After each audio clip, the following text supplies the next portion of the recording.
की आई म्हणजे काय असते. आई म्हणजे काय असते, लेकराची माय असते, वासराची गाय असते. कारण लेकरांसाठी इंचभरही मागे सरत नाही, अख्खं जग हरलं तरी आई हरत नाही. आज अशाच एका आईची आणि त्या आईमधल्या बाईची जिद्दीची कहाणी अनिकेत सेवाभावी संस्थेच्या संचालिका सन्माननीय कल्पनाताई वरपे यांचं.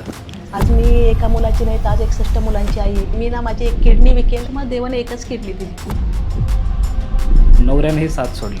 हॉस्पिटलला जावं इतकं पण परिस्थिती नव्हती की एवढी हरले होते की आयुष्यात जगण्यासारखं काही उरलंच नव्हतं त्यावेळेस. मी स्वामी समर्थांचं खूप करते आणि तिथे मी दिंडोरीला गेले त्याला घेऊन. अण्णासाहेब मोरे म्हणून माहित असेल, गुरुमाऊली येते तिथे. लाभून माझ्याशी बोलले की ताई ही खूप अवघड केस आहे, माझ्या मुलाला सांभाळता येईल. सांभाळते म्हणतात ना, घार उडते आकाशी चित्त तिचे पिलापाशी. आत्महत्येचाही प्रयत्न केला. समाज मदत करत नाही तर झालं, हे समाज बघ्याची भूमिका घेतो. तरी त्या अनाथ मुलाला कुणी घेत नाही. तंबाखू मागायच्या लोकांकडे किंवा उद्या दिवस उगल्यानंतर काय होणार आहे हे काही माहित नसतं. तर असं 6 महिने वर्षात किती वेळेस तीच गोष्ट परत सांगायची.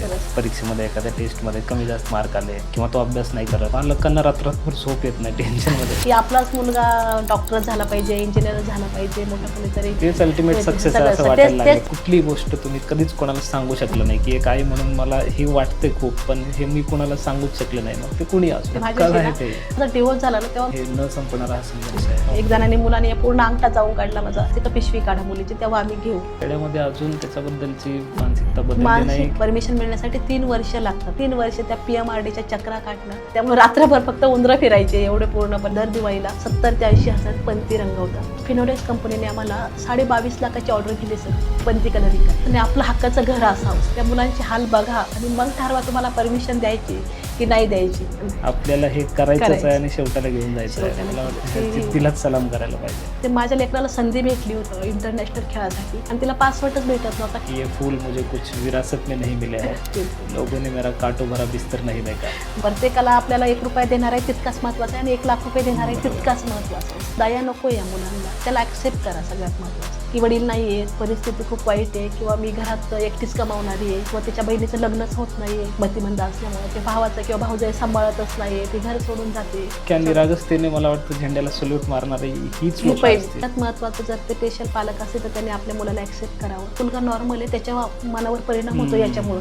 मग याला ठेवून घ्या. 200-250 मेडल्स आहे आमच्याकडे, इंटरनॅशनलच्या 2 मुली आमच्याकडे. त्यांच्यातलं कोणी जर आजारी पडलं, कोणी समजा मरण पावलं, तर यांच्या घरच्यांना तुम्ही फोन करून कळवता, तेव्हा घरच्यांचा काय प्रतिसाद असतो त्याला? ही गोष्ट कळल्यानंतर त्यांनी फोनही उचलला नाही. अंत्यविधी आम्ही आमचे केले. आई शाळा आता बंद करतो, कुठं बी काम करतो. आई शाळा आता बंद करतो, कुठं बी काम करतो. हातावरलं पोट आपलं फिला तर पैसे नाहीत. आई माझी म्हणून गेली, मोठ्या धीरानं सांगून गेली, पैशाच्या अंधाराला आता नाही रे पोरा डरायचं. तुझ्या फीच्या पैशासाठी डोरलं माझं ऐकायचं. पर पोरा शाळेत तुला जायचं आहे, पोरा शाळेत तुला जायचं आहे. अरे हाडाचं काडं करीन, हाडाचं काडं करीन, रक्ताचं पाणी करीन. बाला तुझ्या वचन दिलं आहे, तुला शिकून साहेब करायचं आहे. म्हणून पोरा शाळेत तुला जायचं आहे, पोरा शाळेत तुला जायचं आहे. शाळेसाठी आई माझे दिसभर राबत होती. शाळेसाठी आई माझे दिसभर राबत होती. डोईवर तिच्या पाठी होती. फाटलेलं मन माझं तिला मातूर सांगत होतं, आई तू थकलीस, कामधंदा बंद कर, बसून खायचं दिस तुझं. आई माझी म्हणून गेली, मोठ्या धीरानं सांगून गेली, अरे शिकून मोठा साहेब होशील, अरे शिकून मोठा साहेब होशील. आनंदाला वरती येईल, डोळ्यातल्या बुबुळावर बुबुळातल्या पाण्यावर मन माझं नाचून जाईल, तोंड माझं हसून जाईल. हसलेल्या तोंडानं तुला साहेब म्हणत म्हणत मरायचं आहे. म्हणून पोरा शाळेत तुला जायचं आहे, पोरा शाळेत तुला जायचं आहे. मित्रांनो, ही अशी असते आई. आईबद्दल लिहिताना फ.मु. शिंदे असं म्हणतात की आई म्हणजे काय असते. आई म्हणजे काय असते, लेकराची माय असते, वासराची गाय असते, दुधावरली साय असते.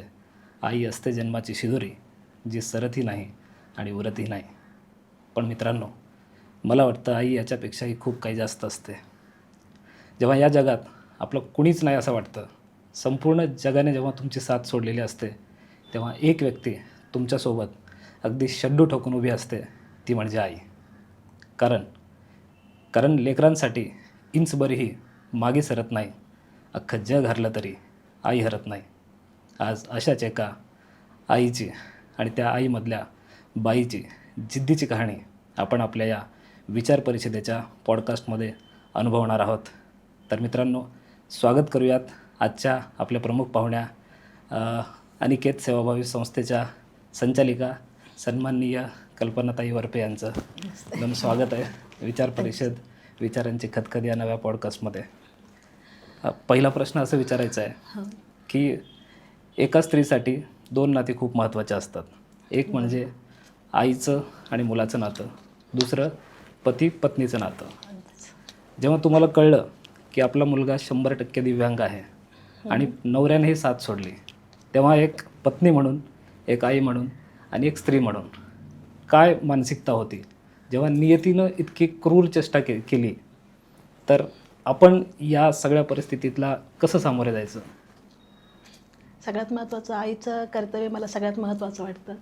नवऱ्याने साथ सोडली म्हटल्यापेक्षा नवऱ्याक आठवण्याजोगं असं काही नव्हतंच. पहिलंच गोष्ट म्हणजे की काहीतरी कुठेतरी जबाबदारी घेणारं, प्रेम देणारं किंवा आपली काहीतरी मुलाबद्दल काहीतरी त्याची मनात भावना असेल तर त्या नवऱ्याबद्दल माणसाला काहीतरी वाटतं. सगळ्यात महत्त्वाचं म्हणजे अनिकेत असा होईल, मुलगा झाला हा सगळ्यात मोठा आनंद होता की आज एका अनिकेतानंतर मला एक मुलगा झाला, हा सगळ्यात मोठा आनंद होतो. पण जेव्हा 2 वर्ष झाले, 3 वर्ष झाले तरी मुलामध्ये काही प्रोग्रेस नाही किंवा त्याला चालायला वेळ लागतोय, सगळ्या गोष्टींना वेळ लागतोय, तर मग अशा वेळेस कुठेतरी हॉस्पिटलला जावं इतकं पण परिस्थिती नव्हती की या मुलाला आपण डॉक्टरकडे दाखवू किंवा हा मुलगा असा का म्हणजे का त्याचं एवढं लेट सगळंच प्रोग्रेस होतं हे जेव्हा लक्षात येत होतं. परंतु आपल्याला शक्य नव्हतं की आपण हॉस्पिटलपर्यंत जावं.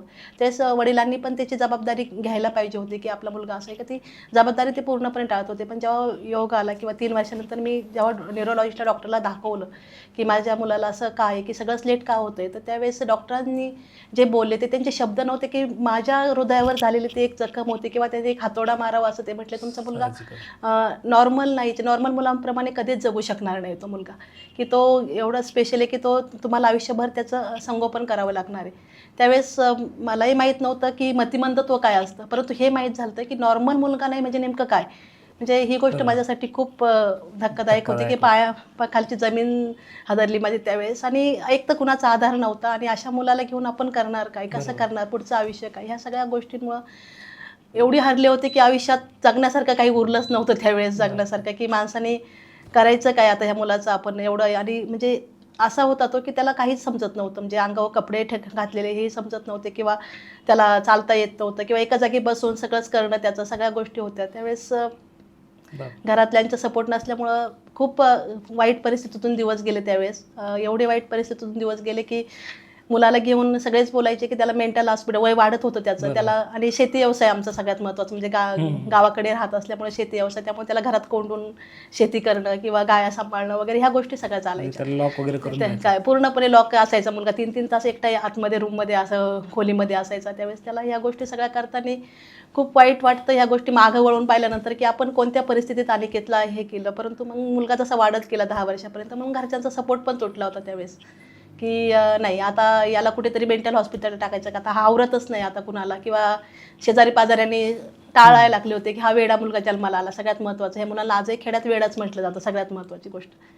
त्यावेळेस कुठंतरी असं वाटलं नाही आता ह्या मुलाला मेंटल हॉस्पिटल टाकायचं म्हणजे एक आई नाही तयार होऊ शकत. एक वेळेस ती नॉर्मल मुलाला कुठेतरी टाकू शकते, काय आता हा आपला नॉर्मल मुलगा आहे त्याला आपण एखाद्या हॉस्पिटलमध्ये टाकू किंवा तो जण स्वतःचे आपल्या भावना सांगू तरी शकतो किंवा व्यक्त करू शकतो. पण हा अनिकेत असा होता की तो काहीच सांगू शकत नव्हता, स्वतःचं खाणं कळत नव्हतं, स्वतःचं स्वावलंबन नव्हतं, काहीच नव्हतं त्यावेळेस.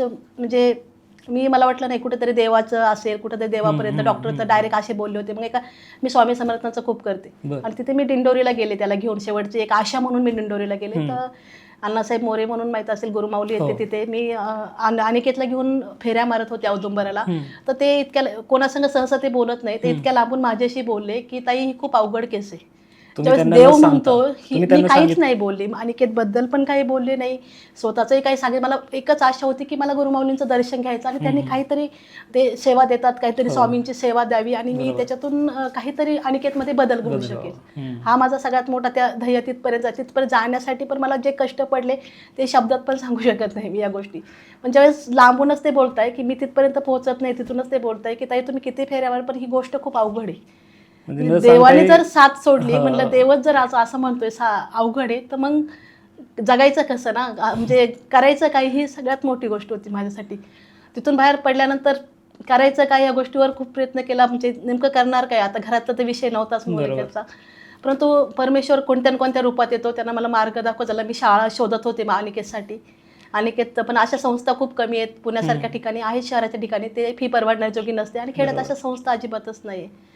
तेव्हा मला स्वामींनी मला काही मार्ग दाखवला आणि मी शिर्डीला मला केअरटेकरचा जॉब भेटला सर त्याच्यातून. कदाचित असं काहीतरी मोठं काहीतरी तुमच्या होणार हातून होतं. मी होणार असेल. देवाकडून मी ते देवाचे ते सेवा करण्यापेक्षा ते मार्ग मला योग्य वाटला की मी केअरटेकरचा जॉब मी अशा स्पेशल स्कूल होतं मध्यमध्ये साकुरे गावात साईबाबांच्या मंदिरापासून 5 किलोमीटरवर साई सेवा म्हणून स्कूल होतं. अच्छा. तिथे मुलाला म्हणजे मी मुलाला ॲडमिशनसाठी विचारलं तर त्याचे संस्थापक जे होते कवडे सर ते मला बोलले की तुम्हाला इथे मुलाला घेईल तुमच्या, पण तुम्ही ह्या मुदत केअरटेकर म्हणून काम करायचं. स्वतः राहिल्या तरच मी कारण तुमच्या मुलाला शिसूचं कळत नाही, त्याला आंघोळ करता येत नाही, त्याला कोणत्याही गोष्टी जमत नाही त्याला. त्यामुळे तुम्ही जर केअरटेकर म्हणून राहिला तर मी त्याला घेईल. आणि मला ते योग्य वाटलं एक आईला की आपला मुलगा कुठेतरी मेंटल हॉस्पिटलला टाकायचा किंवा ज्याला काही कळतच नाही, ज्याला आयुष्याबद्दल काही माहीतच नाही, त्याला हे करण्यापेक्षा आपण जर त्याला घेऊन राहिलो तर जास्त. मग त्यावेळेस मला घर सोडणं योग्य वाटलं. घर सोडण्यापेक्षा त्याला घेऊन तिथे राहून ते सुरक्षित वाटलं मला सगळ्यात महत्त्वाचं. मग तुम्ही तेच प्रोफेशन पुढे करिअर म्हणून मी ते निवडलं. तिथेच राहिले. 42 मुलं होते.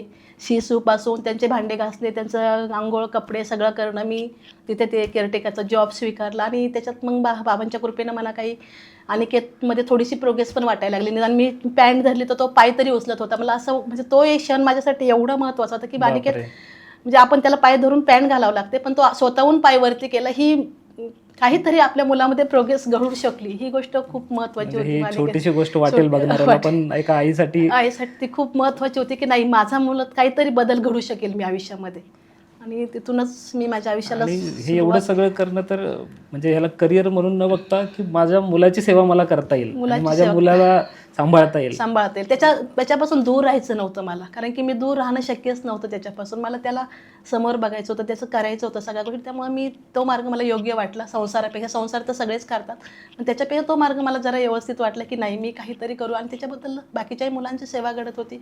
ही गोष्ट सगळ्यात महत्त्वाची होती. तुम्ही जेव्हा अनिकेतला घरात कोंडून वगैरे जायचं, कामाला जायचं, तर कामात मन लागायचं की ते नाही? अर्ध मन म्हणजे शेती काम तर होतं, शेती होती घरापासून थोडीशी लांब होती, पण घर दिसायचं शेतीतून, खिडकी दिसायची, घर दिसायचं. अर्ध लक्ष तिथे असायचं की आपण काहीतरी काम शेतात काम करतोय, आणि अर्ध लक्ष उठून बघायचं की तो कुठं खिडकीत असेल का, काय असेल का. पण शेवटी कोंडलायला असायचा, बांधलेला नसायचा. का बांधण्यापेक्षा मला कोंडलेलं योग्य वाटलं. आणि त्याला जागा तरी तेवढ्या जागेत तो खेळू शकत होता, हालचाल करू शकते. त्यामुळे तो पण ते करणं जरुरीच. पोट तर चालवायचंच होतं. मोठी मुलगी होती निकिता, तिचंही शिक्षण होतं आणि मुलाचंही बरोबर. त्यामुळे दोघांचंही चालवायचं होतं. त्यामुळे काम करणं तर गरजेचंच होतं.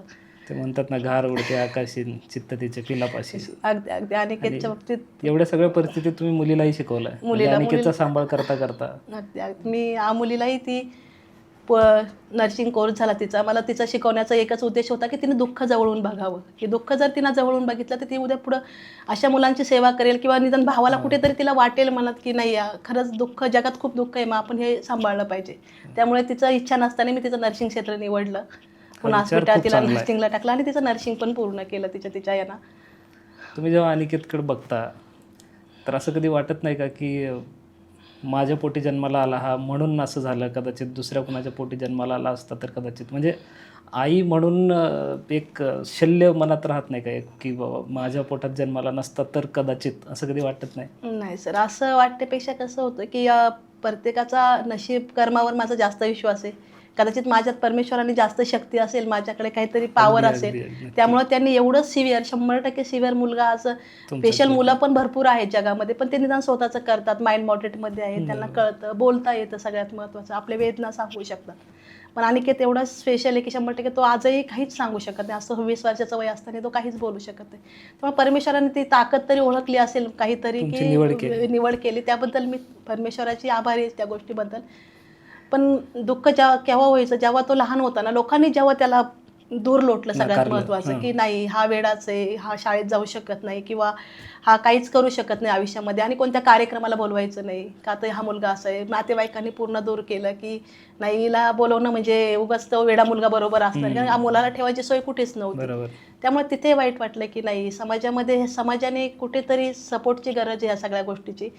त्यामुळे तिथे हरायची, मी प्रत्येक वेळेस हरायची, आत्महत्येचाही प्रयत्न केला, पण त्यावेळेस अनिकेतला घेऊन आत्महत्या करणं माझ्या याच्यात बसत नव्हतं. आणि स्वतः एकटीनं मरून लेकराला कोणाच्या भरोश्यावर सोडणं हेही मान्य नव्हतं. एक पाय विहिरीत एक पाय बाहेर, तरी त्या क्षणाला पण मी बाहेर खेचली गेले की नाही मला जगायचं आहे आणि मला अनिकेतला सांभाळायचं आहे, काहीतरी करणार. मी पण जिद्द होती की नाही करणार. मला वाटतं समाजाची मानसिकताच नाही आहे की अशा मुलांना ते ॲक्सेप्ट करू शकतील, स्वीकारू आज तरी शकतील. थोडं बदल झाला आहे, परंतु ज्यावेळेस मी पुण्याला जॉबला लागले ना सर, तेव्हा मी अनिकेतला घेऊन यायची संगमनेरवरून.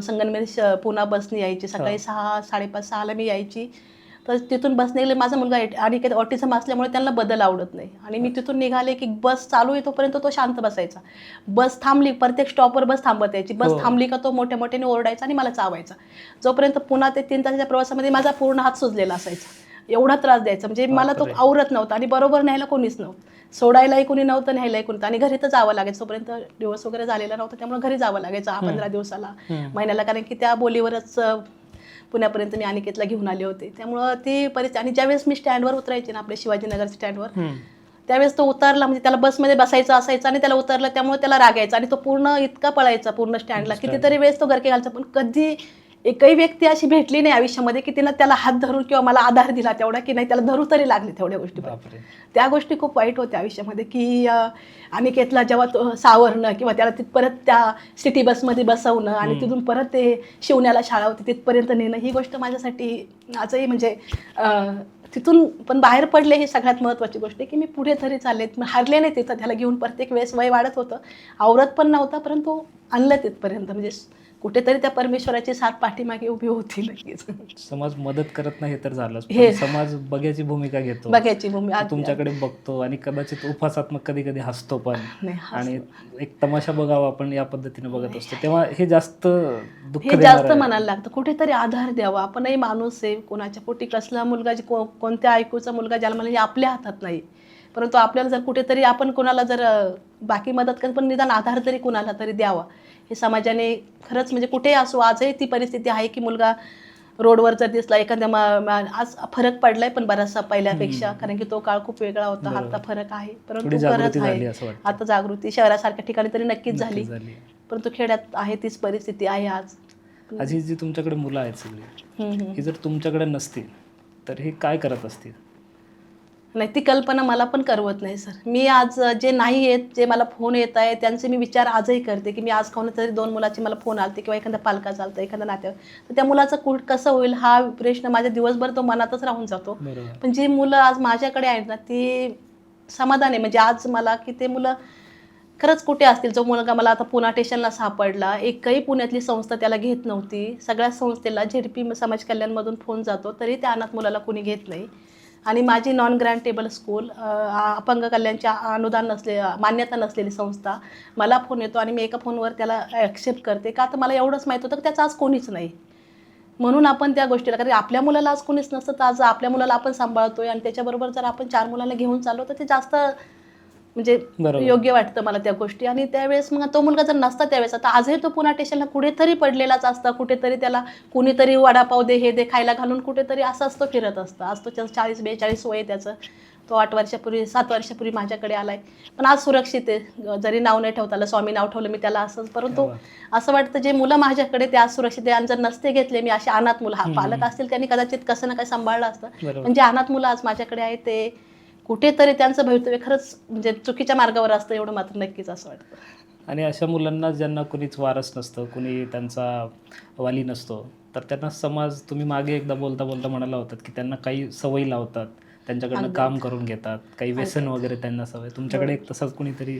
हो, आहे ना सर. खेड्यात मुलांना कसं होतं की या मुलांना कळत नाही काय करावं आणि काय करू नये, आणि पालक प्रत्येक वेळेस परिस्थितीमुळे पालकही त्यांच्याकडे लक्ष देऊ शकत नाही. त्यावेळेस समाजाचं काय घेणं असतं की याला जे आपण चांगलं लवकर ॲक्सेप्ट करत नाही मुलं, पण वाईट जर एखादी गोष्ट पाहिली ना, त्या मुलांचे लवकर लक्षात राहते.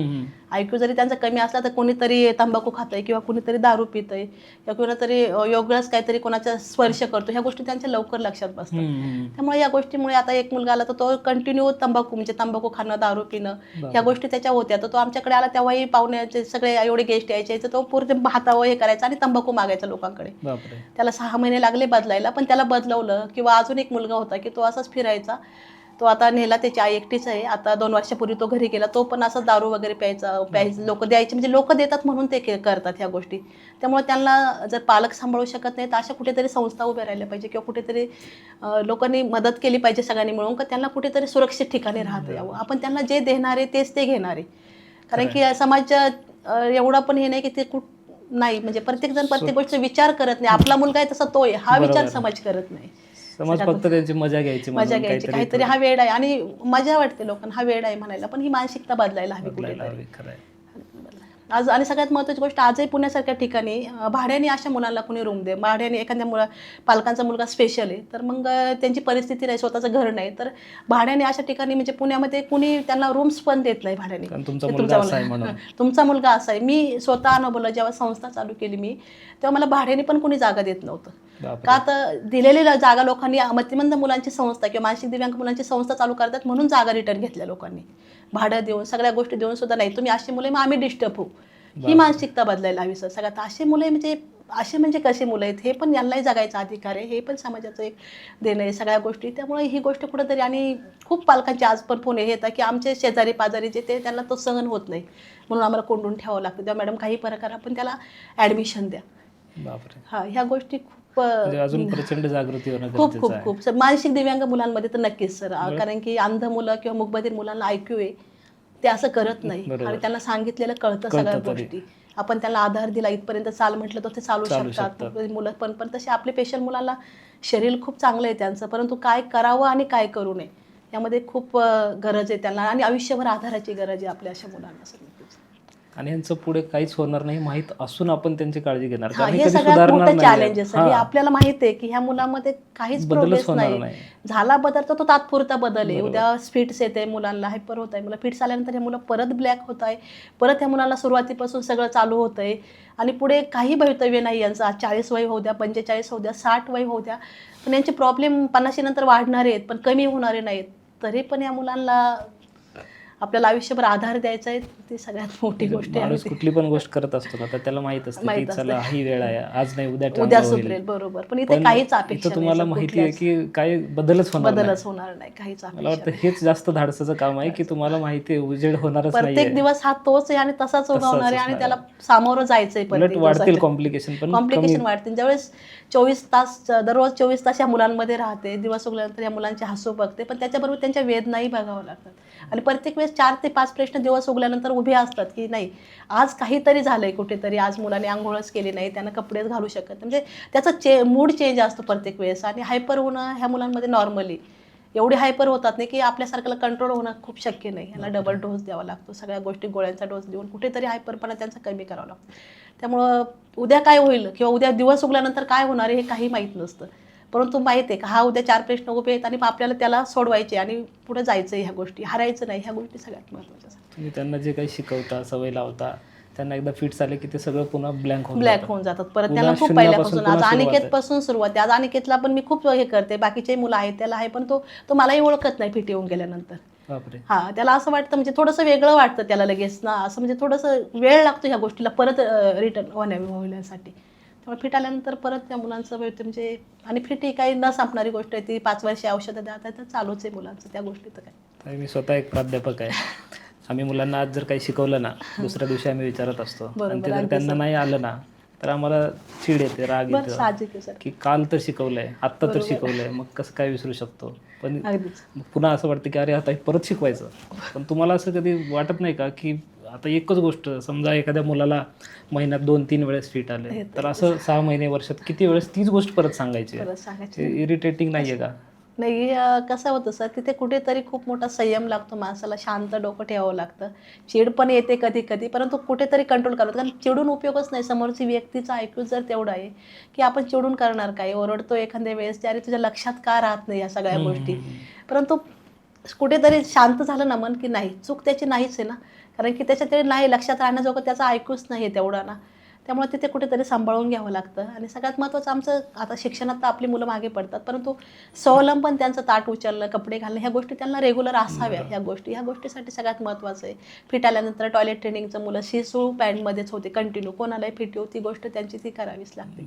त्यामुळे ह्या गोष्टीमध्ये कुठेतरी स्पेशल ठेवावेच लागतात, कारण की आपल्याला माहीत झालं ही गोष्ट होणार आहे आता, आणि त्याच्यावर ओरडून देवासारखी तशी तेवढे निरागस पण तितकेच मुलं आहे. त्यांच्याकडं प्रेम पण खूप आहे, खूप निरागसपणाचं प्रेम आहे, त्याच्यात स्वार्थ नाही आपल्या सामान्य माणसांसारखा स्वार्थ, नॉर्मल माणसांसारखा थोडाही स्वार्थ नाही की आपण कुठेतरी आपल्याला काहीतरी दिलं किंवा कुणीतरी स्वार्थ काय असतेच माहित नसेल त्यांना. स्वार्थ नक्कीच. त्यामुळे आपलं हे प्रेम निस्वार्थी प्रेम आहे, त्यामुळं खूप वेगळं आयुष्य आहे या मुलांचं.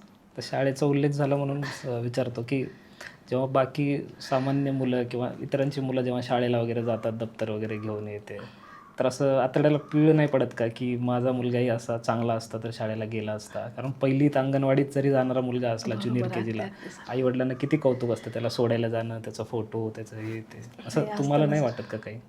नाही सर, वाटलं नाही, या गोष्टी वाटलं आज माझा मुलगा 26 वर्षाचा, आज तो कुठे असता, विचार केला थोडं मागे वळून, तो आज तो पेशंट नसता बरोबर. तर खूप वेगळा विषय असतं सगळं. असं खूप वाटतं, सगळ्या गोष्टी वाटतात, परंतु एक ॲक्सेप्ट करून घेतली गोष्ट की नाही, हे शक्य नाही. शेवटी देवाने प्रत्येकाला वेगळं बनवलं आहे आणि ते आपण ॲक्सेप्ट करणं जास्त गरजेचं आहे. आपण जर त्याच गोष्टी रडत बसलो किंवा थांबत बसलो तर आपण मागे राहू, आपल्याला पुढं जायचं आहे, सगळ्यात महत्त्वाची गोष्ट. आणि जे आहे ते स्वीकारणं जास्त ॲब्सोल्यूट ॲक्सेप्टन्स. मला नक्कीच. आणि आताच्या पालकांकडे बघितल्यावर मुलांना जर मार्क्स नाही आले परीक्षेमध्ये, एखाद्या टेस्टमध्ये कमी जास्त मार्क आले किंवा तो अभ्यास नाही करत, तर पालकांना रात्रभर झोप येत नाही टेन्शनमध्ये. अशा पालकांना काय सांगाल तुम्ही? नाही, हे पूर्णपणे चुकीचं आहे. पालकांनी आधी हे करायला पाहिजे, तुम्ही स्पर्धा कुणाशी करताय? प्रत्येकाचं ऐकू जर सारखं आहे की तुम्ही त्याच्या मुलाने मार्क्स पाडले म्हणून माझ्या मुलाने पाडावे, ही गोष्ट पूर्णपणे चुकीची. तो त्याचे 100% जर देतोय, तो करतोय त्याच्यात, तर शेवटी त्याच्या पण म्हणजे कोणती बाहेरचं असेल ना कदाचित, पण हे चुकीचं आहे की तुम्ही त्याच्यावर प्रेशर डालताय. किंवा आजही आपण बघतो की एखाद्या मुलाला कमी मार्क्स मिळाले म्हणून तो आत्महत्या करतो किंवा वडिलांच्या भीतीपायी त्यांना काहीतरी स्वतःचं करून घेणं, ह्या गोष्टी पूर्णपणे चुकीच्या. आज तुम्ही थोडंसं मागे बघा ना, मग थोडंसं ज्यांचे स्पेशल मुलं आहे ते कसे जगत असतील, तुम्ही बघा ना जरा, थोडंसं समाजाकडे बघा की ज्यांचे मुलगा शाळेतच जाऊ शकत नाही, त्या गोष्टीकडे तुम्ही थोडंसं वळा ना, की आपलाच मुलगा डॉक्टर झाला पाहिजे, इंजिनियर झाला पाहिजे, मोठा कोणीतरी, तेच अल्टिमेट सक्सेस आहे असं वाटायला लागलं. तेच आयुष्याचं सक्सेस नाही. जगण्यासारखं आयुष्यात खूप काही. तुम्ही ही गोष्ट, हे तर सगळंच करतात, सगळ्याचीच मुलं डॉक्टर होतात, कुणी मोठे होतात, पैसा कमवतात सगळे, पण काहीतरी वेगळं जगून दाखवा ना. आपला मुलगा आहे तर आपण दुसऱ्या क्षेत्रात, तो ह्या क्षेत्रात नाही तर दुसऱ्या कोणत्या तरी क्षेत्रात पुढे जाईल नक्कीच. त्याला काय आवडतं हे विचारा, सगळ्यात महत्त्वाचं. तो दुसऱ्या म्युझिकमध्ये म्हणा, पेंटिंगमध्ये काहीतरी असेल ना वेगळं त्याच्यामध्ये, त्याच्याकडे नक्कीच का ना काहीतरी असेल त्याच्यामध्ये एक्स्ट्रा, त्याच्याकडे लक्ष द्या ना. पण त्याला टॉर्चर करू नका की तुम्ही तो हेच कर म्हणून. ह्या गोष्टी नाही. तिचे पालक इथे कुठेतरी चुकतंय की त्यांनी स्पेशल आमच्यासारख्या पालकांकडे तरी बघावं, पेशंट मुलांच्या, की आमचे मुलं आज काहीच करू शकत नाही, जे पूर्ण सिव्हिअर आहे. आम्ही कुणाकडे बघून जगायचं? जर आम्ही जर जगू शकतो तर मग तुम्ही का हरताय? त्याच्या इतकी मोठी दुसरी प्रेरणाच नाही आहे. आणि मला वाटतं आपला मुलगा जसा आहे, पाल्य जसा आहे, तसा आहे तसं त्याला स्वीकारणं सगळ्यात महत्त्वाचं. याची कुवत समजा इतकी आहे, तर मी याच्यावर जास्त प्रेशर न टाकता ह्याला जे जमतंय, जे आवडतंय तिकडं आपण सपोर्ट करावं. नक्कीच सपोर्ट करा. आई म्हणून कुठली गोष्ट तुम्ही कधीच कोणाला सांगू शकलं नाही की एक आई म्हणून मला हे वाटतंय खूप, पण हे मी कोणाला सांगूच शकले नाही, मग ते कुणी असू द्या? नाही, आई म्हणून म्हणाल तर आता दररोजची आईला प्रत्येक मुलाची काळजी असते. आता आई म्हटलं की तिथे काळजी आली सगळ्या गोष्टींची. आज मी एका मुलाची नाही तर आज 61 मुलांची आई आहे, सगळ्यात महत्त्वाची गोष्ट म्हणून. आणि मला काळजी तर ही दररोजची आहे की आपल्या मुलांचं भवितव्य काय असेल उद्याचं, त्या भवितव्याची त्यांची तर काळजी आहेच. आणि अनिकेतच्या बाबतीत जर म्हणाल तर सगळ्याच गोष्टींचा विचार केला, निवांत एका ठिकाणी बसले किंवा त्या दिवसभर तर मुलांमध्ये वेळ निघून जातो, पण रात्र आपली असते, त्यामुळं कुठेतरी वाटतं नाही म्हणजे काय याचं उद्याचं काय भवितव्य आपल्या अनिकेतचं पण. आणि सगळ्यात महत्त्वाचे, मी जेव्हा अनिकेत पोटात होता म्हणजे प्रेग्नन्सीमध्ये होती त्याची, तेव्हा मला काहीतरी म्हणजे माझी त्यावेळेस पण इच्छा होती की मला शिकायचं आहे काहीतरी. आणि माझ्याकडं म्हणजे शिकण्यासाठी पैसे नव्हते त्यावेळेस मी एक गोष्ट केली की मी ठरवलं की नाही, मी ना माझी एक किडनी विकेल आणि मी कुठेतरी प्रोग्रेस करेल, मी कुठे आयुष्यात पुढे जायचं. त्यावेळेस ते होतं पण तेवढं. आणि त्यावेळेस मी जेव्हा डॉक्टरांकडे जेव्हा सोनोग्राफीला गेले तर डॉक्टर मला काय सांगताय की तुम्हाला देवाने एकच किडनी दिली आयुष्यात, तुम्ही निसर्गात तुम्हाला एकच किडनी दिली.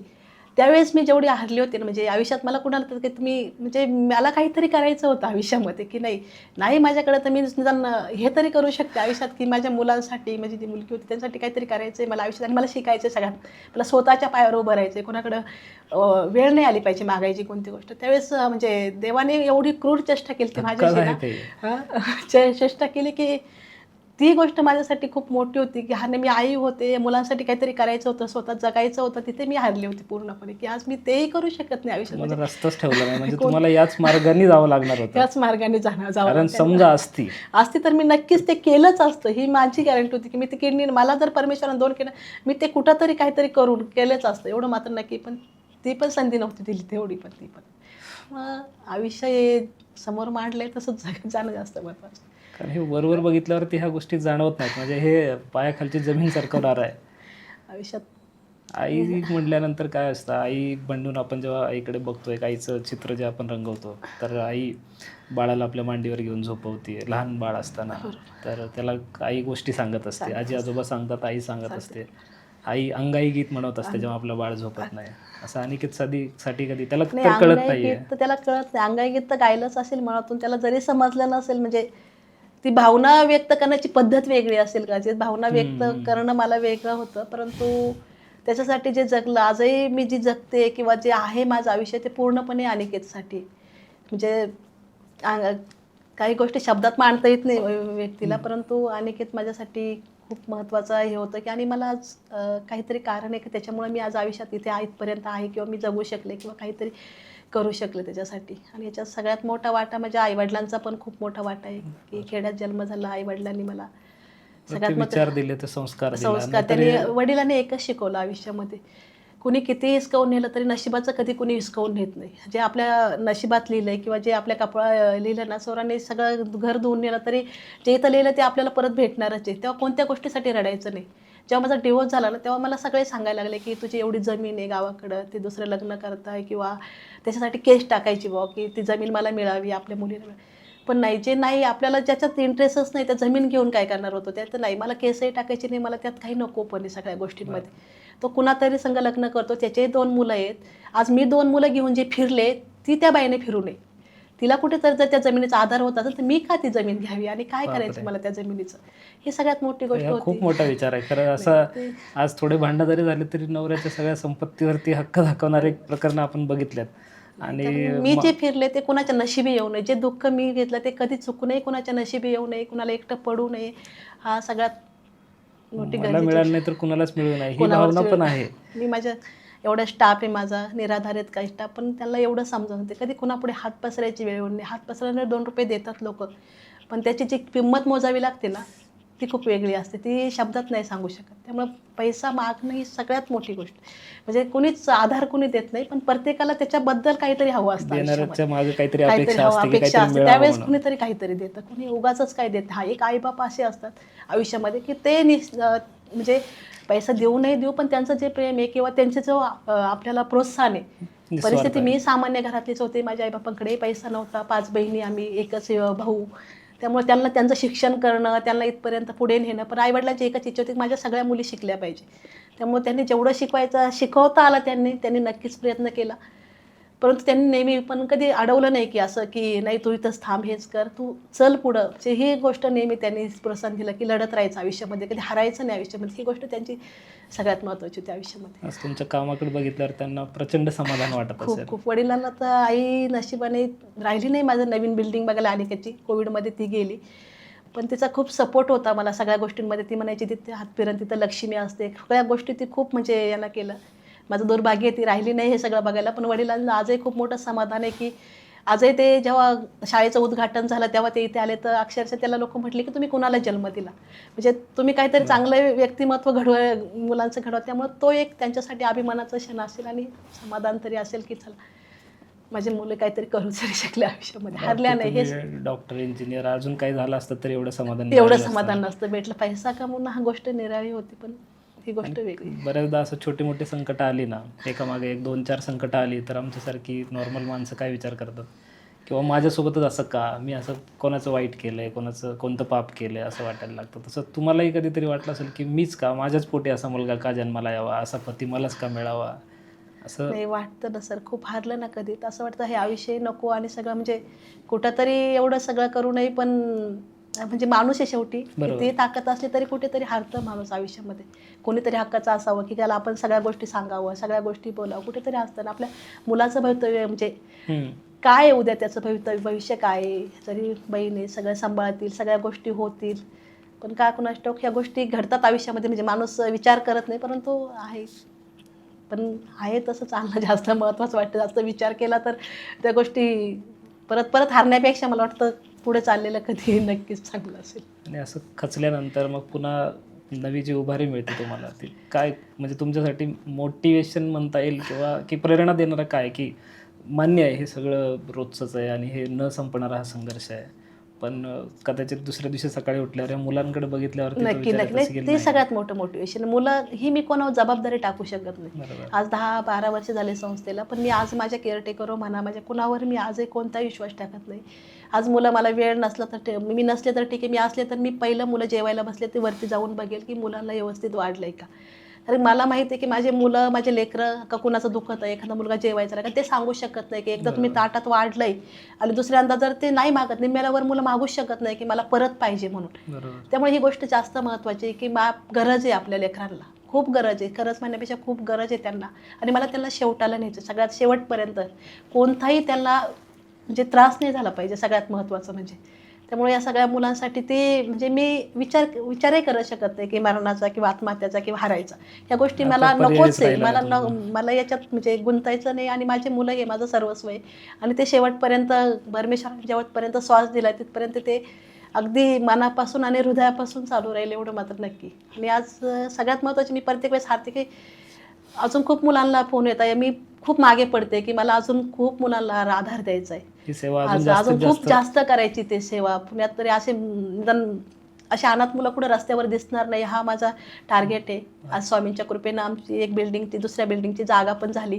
दुसरी बिल्डिंग एवढ्या 4 वर्षात मला माहीत नाही होईल का नाही, पण मी 4 वर्षात ती बिल्डिंगमधून 150 ते 200 मुलं माझ्याकडे असतील. हे माझं जे आता मी वेटिंगला ठेवले की ज्यांना मी प्रत्येक वेळेस समजावते की नाहीच, नातेवाईक आहे त्यांचे किंवा एखाद्याचे वन पॅरेंट मुलं आहेत बरेचसे, की काहीतरी करा, घ्या, तर त्यांना नाही म्हणून सांगते. त्यांना मी नक्कीच आधार देऊ शकेल, ही माझ्यावर तरी विश्वास आहे की मी नक्की करेल ही गोष्ट.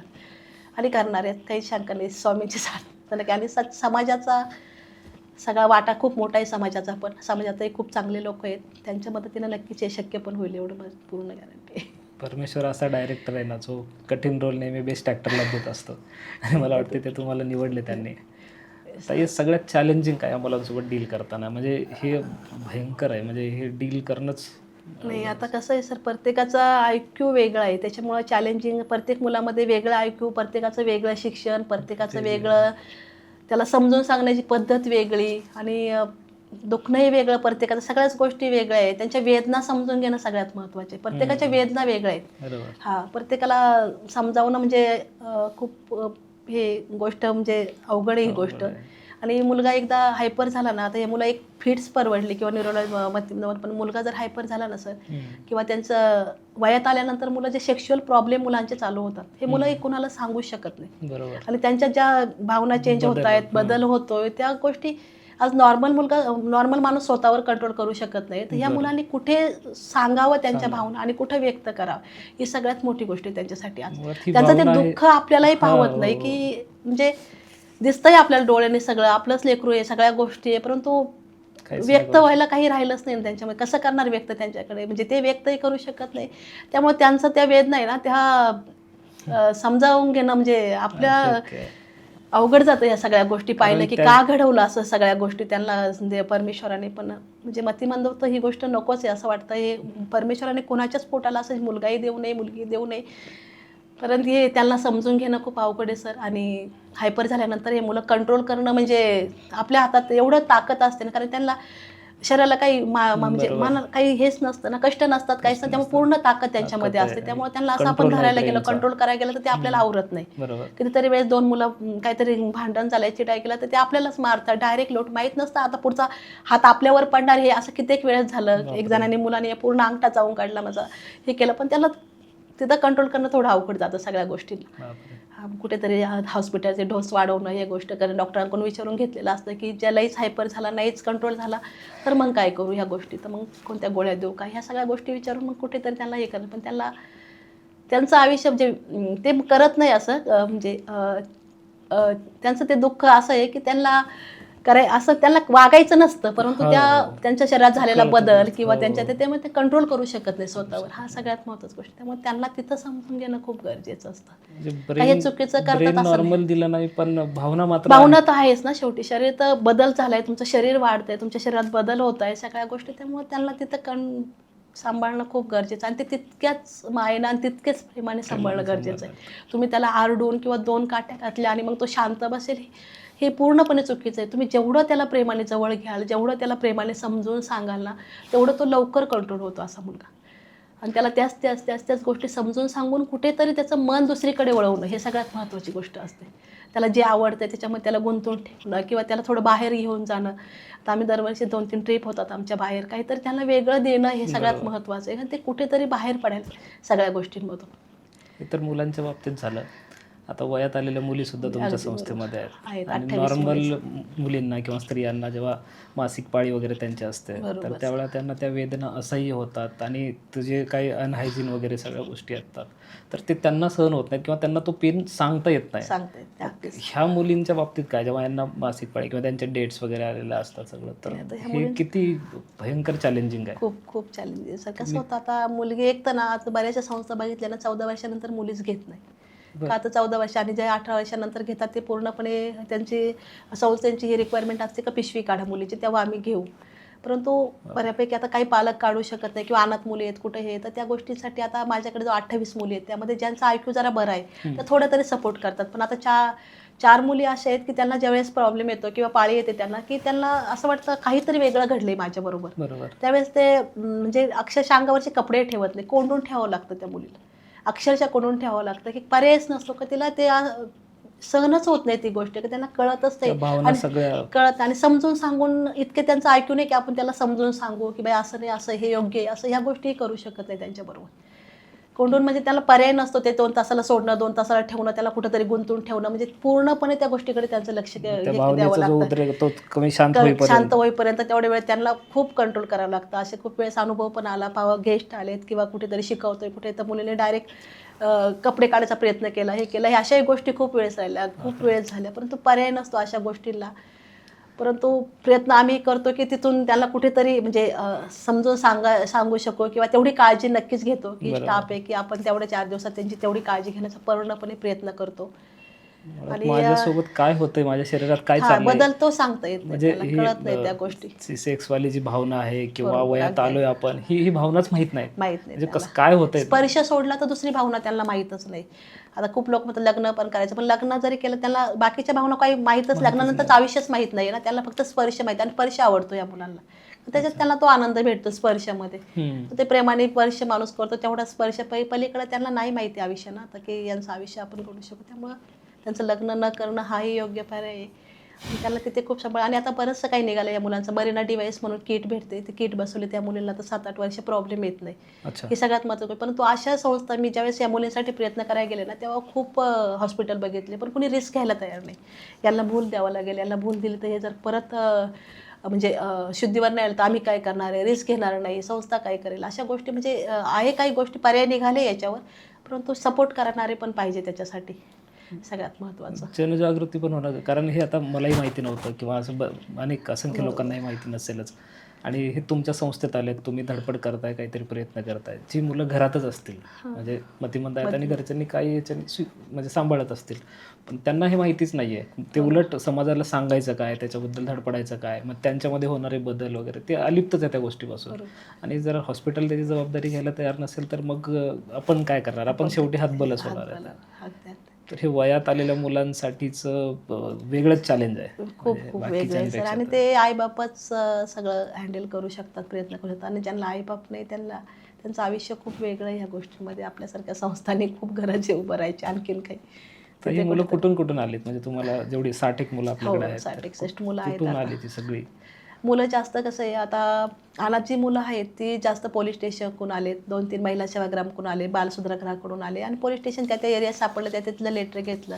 आणि सगळ्यात मोठी गोष्ट, नातेवाईकांनी एकदा सोडल्यानंतर रिटर्न गेले नाही. नेपाळची एक मुलगी आहे, कोपरगावचे 2-3 मुलं आहेत, कोपरगाव साईडचे, सोलापूरचे आहेत, की जे पालक जे एकदा सोडले किंवा नातेवाईकांनी सोडले ते परत रिटर्न आलेच नाही किंवा परत कॉन्टॅक्ट पण झाला नाही ह्या मुलांना, परत कॉन्टॅक्ट पण झाला नाही त्यांच्या पालकांशी, ते सोडून गेले, परत ते आलेच नाही. कारण परिस्थितीचा प्रॉब्लेम असेल किंवा आज बऱ्याच लोकांना लाज वाटते या मुलांची, ही पण सगळ्यात कोणी करायचं किंवा ही जबाबदारी का घ्यायची, असे पण आहेत बऱ्यापैकी लोक, ती पण आहेत.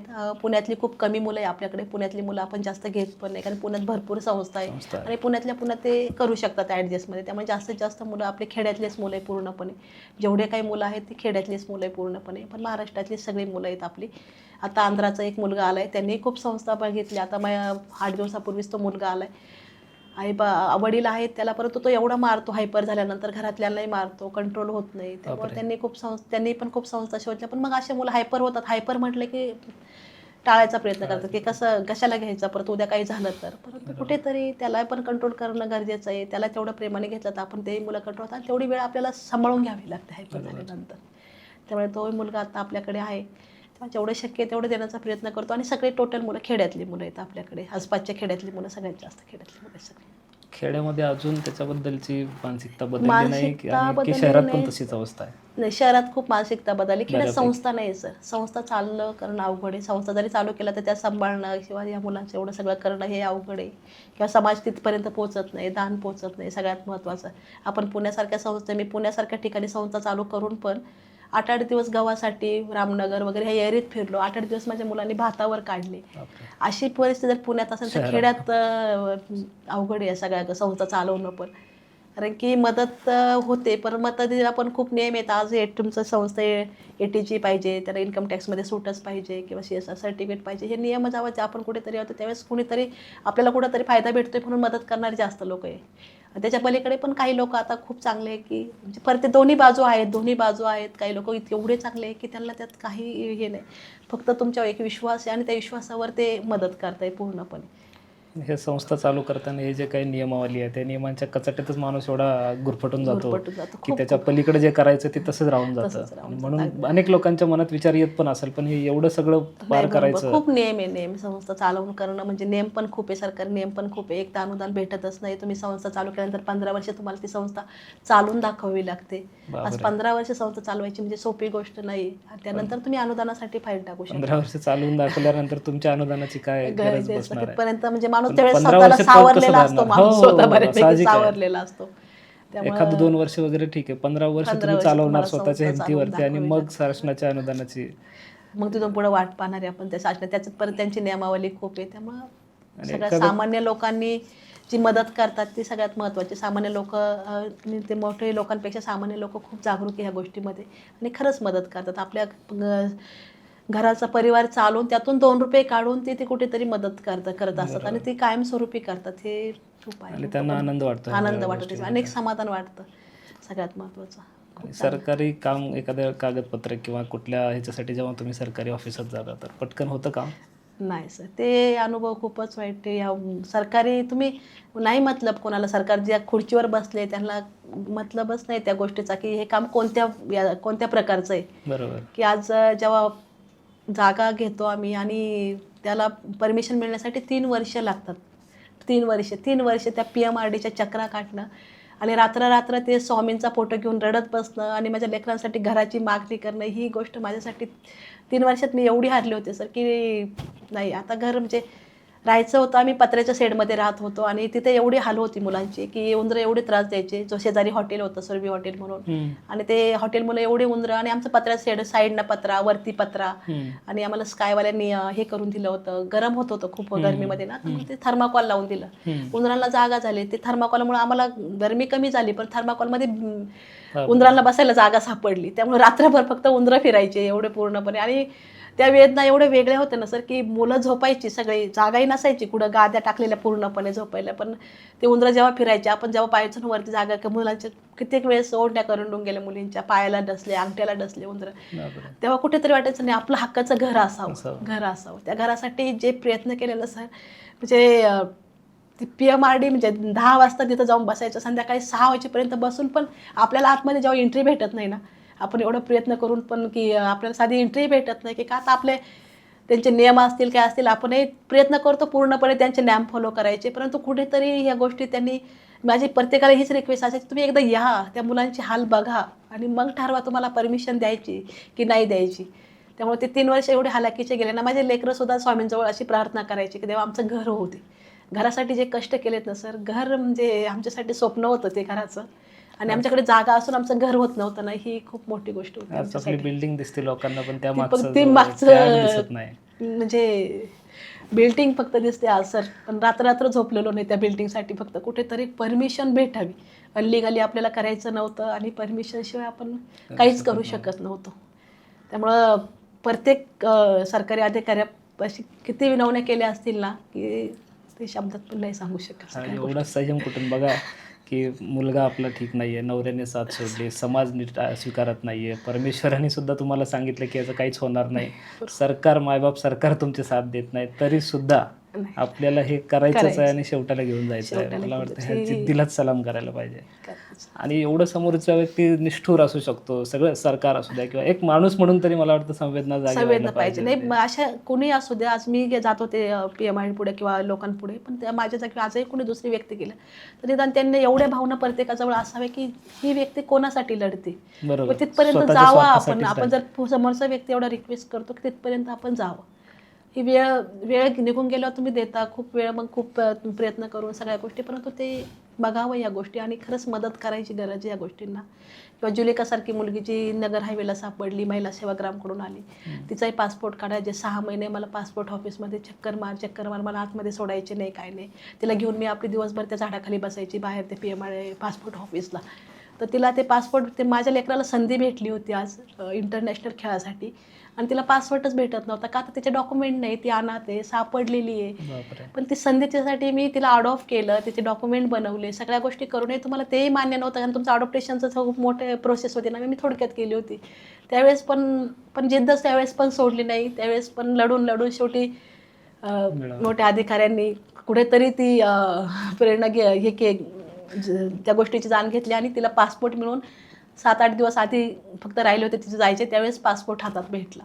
आज बिल्डिंग उभी आहे आणि आज 4 घास खातात ती फक्त लोकांच्या, तुमच्यासारख्या माणसांच्या मदतीमुळं मुलं सगळ्या उभी आहे, सगळ्या पण गोष्टी. एकंदरीत समाजाकडे बघितलं की माणुसकी कुठेतरी हरवत चालली असं वाटतंय. हां, सुरुवातीला वाटलं आणि होतं. एक कवी असं म्हणतोय माणुसकीबद्दल, तो म्हणतो की संवेदना मेली, डोळे झाले अंध, विवेकही बंद काराग्रही, माणसांचे कसे आज असे झाले, जीव जिथे ओले दगडांचे. दगडांचा पण जीव ओला व्हायला लागले, दगडाला देव म्हणून पूजायला लागले, पण माणसाच्या मनाला पाजर फुटत नाहीये.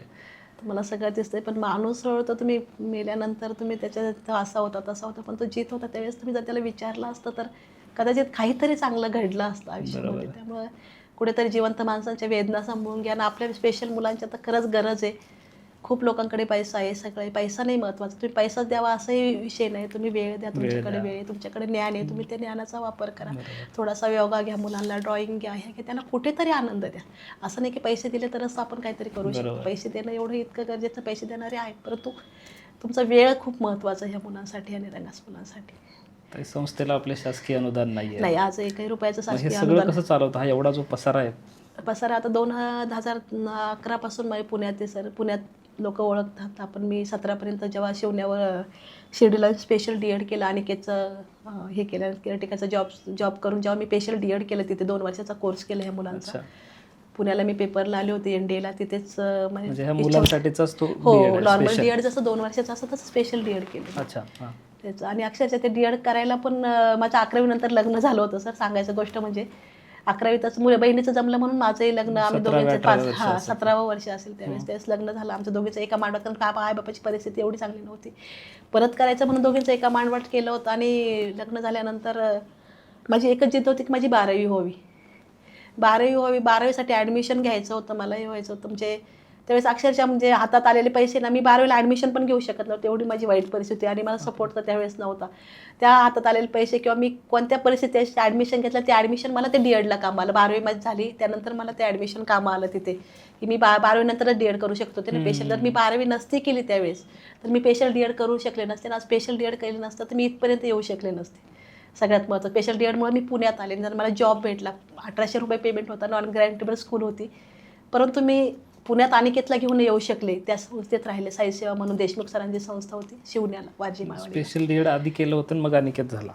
अनिकेत झाल्यानंतर मी स्पेशल जिथं मी केअरटेकरचं काम केलं शिर्डीला, तिथेच मी स्पेशल D.Ed केलं. अच्छा. तिथे स्पेशल D.Ed पण चालायचं आणि संस्था पण चालायची. म्हणजे हे शिकणं सुद्धा अनिकेतला सेंटरला ठेवूनच आहे. हा. आणि ज्यावेळेस मी D.Ed केलं ना, त्यावेळेस वय बरंच असेल माझं. त्यावेळेस मला 4 लोक असे म्हटले, म्हातारपणा तिला शिक्षण सुस्त आहे, तिला हे उद्योग सुस्त आहे. पण माझं मन मला माहित होतं की मला असं जॉब करायचं आहे की जिथे मी अनिकेतला घेऊन करेल.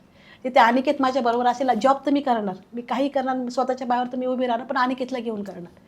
आज कोणती नोकरी केली असती, मी साधं कपड्याच्या दुकानात जरी काम केलं तरी मला 4-2 हजार भेटले पण असते, पण तो अनिकेतला नेऊ शकत नव्हते ना तिथं.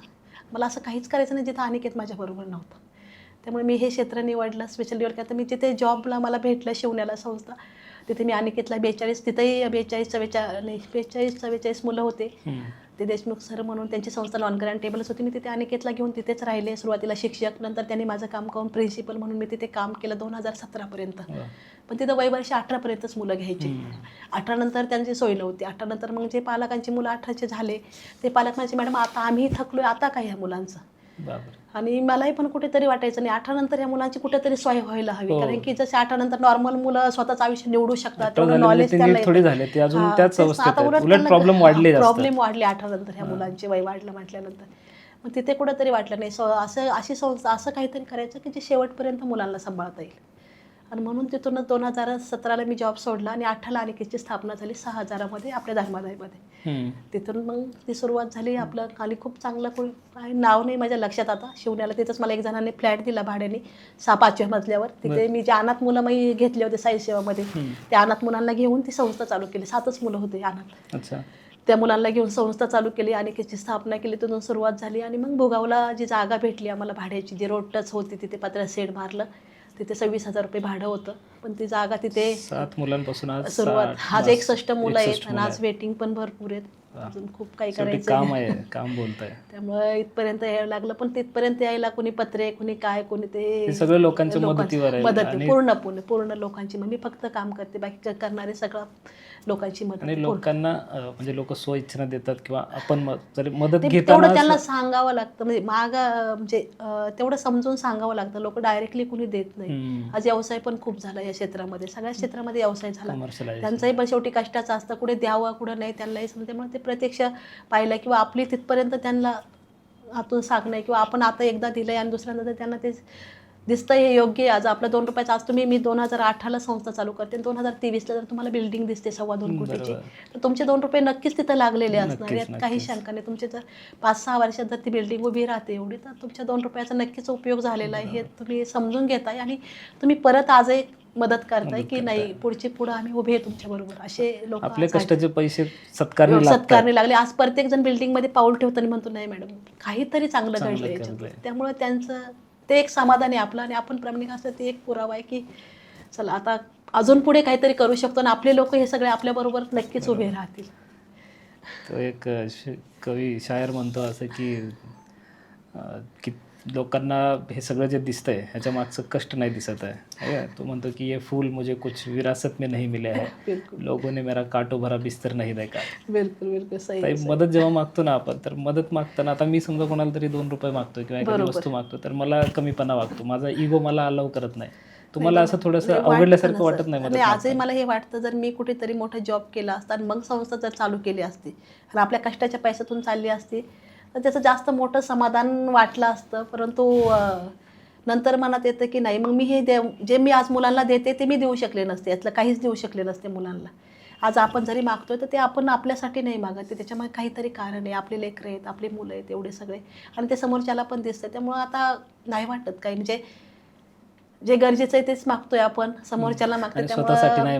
त्यामुळं कुणी 5,000चं जेवण देऊ, कुणी 2,000चा नाश्ता देऊ किंवा कुणी 1 लाखाची मदत करू, पण मागायला आता तेवढे समोरच्याला एवढा विश्वास नक्की देऊ शकतो तुमचे पैसे तिथं योग्य ठिकाणी पोहोचवतील, एवढं मात्र नक्की. मला अवघडल्यासारखं वाटतं याच्यापेक्षा यांना गरज जास्त आहे, म्हणजे ती गरज जास्त महत्वाची आहे की मदत मिळवणं त्यांना जास्त महत्वाचं आहे. नाही, ती एक गोष्ट आहे की कारण की दान करणं पण म्हणतात, काय दान करण्याची पण दानच लागते लोकांना, पण दान करणं ही चांगली गोष्ट आहे. आणि कुठेतरी तुमचं दान योग्य कारणे सत्कारणे लागतंय, तर ते पुण्य आहे तुमच्यासाठी. आणि ज्यांनी या मुलांना मदत केली त्याचं कधी वाईट होऊच शकत नाही, म्हणजे नाहीच होऊ शकत. ते जे त्यांचे आशीर्वादच वेगळे आहे सर. मी म्हणते ना, मला माझ्याकडे पैसे नव्हते, माझा हात पूर्ण हे झाला होता, म्हणजे मसल टिअरचं ऑपरेशन करायचं होतं आणि मी पॉलिसी वगैरे काही काढली नाही. पण 1 वर्षापूर्वी वाटलं, असेच गोंदवलेकर महाराजांचे शिष्य ते आले, म्हटले नाही पॉलिसी काढा ताई, कधी उपयोग. म्हणजे कशाला पॉलिसी, वर्षाला कशाला 14,000 रुपये सांगितले वर्षाला. म्हटलं कशाला 14,000 रुपये वर्षाला घालायचे, मला कुठं काय होणार आहे. पण त्यांच्या आग्रहाखातील मी ते 14,000 रुपये भरले. आणि दुसऱ्या वर्षी डॉक्टर म्हटले तुमच्या ऑपरेशनला 2.5 ते 3 लाख रुपये खर्च येईल आणि मसल टिअरचं ऑपरेशन करावंच लागेल ना, तुमचा हातच वर जाणार. आजही हात वर ऑपरेशन. त्यावेळेस ती अक्षरशः 1च वर्ष पैसे भरले आणि दुसऱ्या वर्षी पूर्ण खर्च त्या LIC मधून झाला. म्हणजे यांचे आशीर्वाद आहेत. हा, त्यामुळे तुम्ही कुठे ज्यावेळेस तुम्ही काहीतरी करता ना, त्याच्यापेक्षा 4 पट आपल्याला कुठेतरी परमेश्वर देत असतो. फक्त ती भावना देण्यामागची भावना आपली योग्य असावी, एवढंच आहे. तुमचं अजून एक वैशिष्ट्य मला हे जाणवलं की तुम्हाला जर कोणी 10 रुपये मदत करत असेल, कोणी 1 लाख करत असेल, कोणी 10 लाख, तुम्ही सगळ्यांना Same, same. तेवढ्याच रिस्पेक्टने ट्रीट तेवढंच करता. हे respect, आम्ही तेवढंच. स्वतः अनुभवलंय. नाही नाही, की ते असं नाही की respect- हे जास्त देणारं आहे मदत असं करणारं कधीच होणार आणि नाही. ह्यानी फक्त नाश्ताच दिलाय. त्यालाही कपभर चहा असणार आहे, त्यालाही त्या नाश्ता असणार आहे, त्यालाही तेच पाणी असणार आहे. तुमचं तो स्वागत बघूनच आम्ही भारावून जातो खरं तर अक्षरशः की ते त्यांच्या परिस्थितीनुसार ते आपल्याला मदत करतात. त्यांच्याकडे तेवढे म्हणून ते तेवढे करतात, त्यांच्याकडे तेवढे. हा बदल कधी होणारही नाही आणि होऊही शकत नाही सर. प्रत्येकाला आपल्याला 1 रुपया देणार आहे तितकाच महत्त्वाचा आहे आणि 1 लाख रुपये देणार आहे बरोबर. तितकाच महत्त्वाचा आहे सर. आणि ते 1 रुपयाशिवाय 1 लाख पूर्ण होत नाही. बरोबर. त्यामुळे ती गोष्ट सगळ्यात महत्त्वाची की आम्हाला, आणि खूप आहेत लोक चालले त्यांच्या आशीर्वादाने सगळ्यांच्या बस. या विचार परिषदेच्या पॉडकास्टच्या माध्यमातून तुम्ही लोकांना काय मदतीचं आवाहन कराल की तुमचा वेळ, पैसा की अजून काय, म्हणजे आपलं हे जास्तीत जास्त लोकांपर्यंत आपल्याला हे पोहोचवायचं आहे, तर आपल्या संस्थेला त्याचा काहीतरी फायदा, म्हणजे त्या मुलांना काहीतरी फायदा झाला, काय आवाहन तुम्हाला लोकांना करायचं आहे या पॉडकास्ट? वर म्हणाल तर तुम्ही सगळ्यात महत्त्वाची दया नको या मुलांना. तुम्ही Sympathy असं नकोय. हे नका, सिंपत्ती दाखवू नका, त्याला ॲक्सेप्ट करा. सगळ्यात महत्त्वाचं हे एक समाजाचा खूप मोठा घटक आहे. जसं नॉर्मल मुले तसं हे स्पेशल मुले, त्याच्यापण त्यालाही जगण्याचा अधिकार आहे. त्यामुळे त्याला सगळ्यात आधी ॲक्सेप्ट करा. नंतर त्याला द्यायचं तर तो पण म्हणजे खूप प्रेम वेगळं आहे त्याचा, निरागसपणा वेगळा आहे. तुमच्या मुलापेक्षाही जास्त प्रेम आहे त्याच्याकडे. तुमचा नॉर्मल मुलापेक्षाही तो एक वेळेस नॉर्मल मुला चिडेल तर 2 दिवस तुमच्या संग बोलणार पण नाही. पण याला तुम्ही रागवला ना तर हे 2 मिनिटांनी तुमच्या जवळच येईल परत. त्यामुळे याला ॲक्सेप्ट करा. हे खूप परमेश्वराचेच रूप आहे. आणि याच्यात थोडंसं सगळ्यात महत्त्वाची गोष्ट म्हणजे त्यांना आहे थोडंसं दिसायला थोडे वेगळे असतील, त्यांची लाळ कळते, त्यांना कपडे व्यवस्थित घालता येत नसतील, सगळ्या गोष्टी, या गोष्टीकडे कुठेतरी दुर्लक्ष करून ते खूप निरागस आहे. आणि हे आपलं कर्तव्य म्हणून त्यांच्याशी बघा किंवा त्यांना मदत करा त्यांना या सगळ्या गोष्टीची. आणि सगळ्यात महत्त्वाचं म्हणजे वेळ द्या त्यांना दुसरं हवंच नाही काय आयुष्यामध्ये.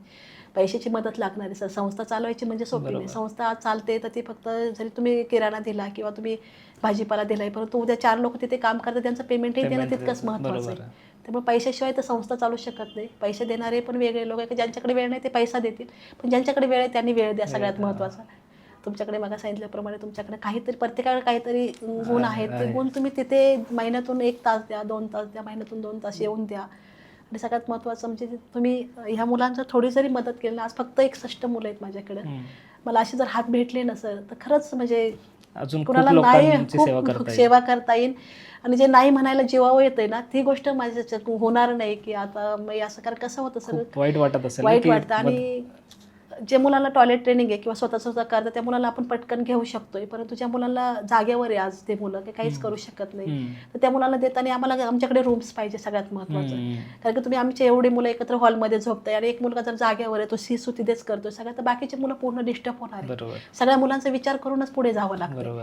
ज्यावेळेस आमची पुढची बिल्डिंग असेल ती पूर्णपणे रूम्स असणार आहे तिथे, की त्या मुलांसाठी ती सोय असेल का, 4 जरी मुलं ते बेडवर असले तर त्यांना ती सोय करता येईल. म्हणून मी लोकांना सांगतो आज नाही घेऊ शकत मी, पण तुम्ही ठेवा डॉक्युमेंट आमच्याकडे, मी नक्की एक दिवस असा येईल की तुम्हाला स्वतःहून फोन करेल की तुमच्या मुलाला नक्की घेईल मी. पण तो आज ती परिस्थिती नाही, खंत वाटते, नकार देतोय. कारण ते समोरचा व्यक्ती एवढा रिक्वेस्ट करत असतो ना की वडील नाही आहेत किंवा परिस्थिती खूप वाईट आहे किंवा मी घरात एकटीच कमावणारी आहे किंवा त्याच्या बहिणीचं लग्नच होत नाही आहे मतिमंद असल्यामुळं, किंवा भावाचं किंवा भाऊजाई सांभाळतच नाही आहे, ती घर सोडून जाते. ह्या गोष्टी कुठेतरी असं वाटतं नाही आपण जे आयुष्य जगलं ते कुणाच्याच वाट्याला येऊन, त्यामुळे आपण सगळ्यांना ॲक्सेप्ट करावा. ही मनातून अगदी 100% वाटतं, पण करता येत नाही ही परिस्थिती याची.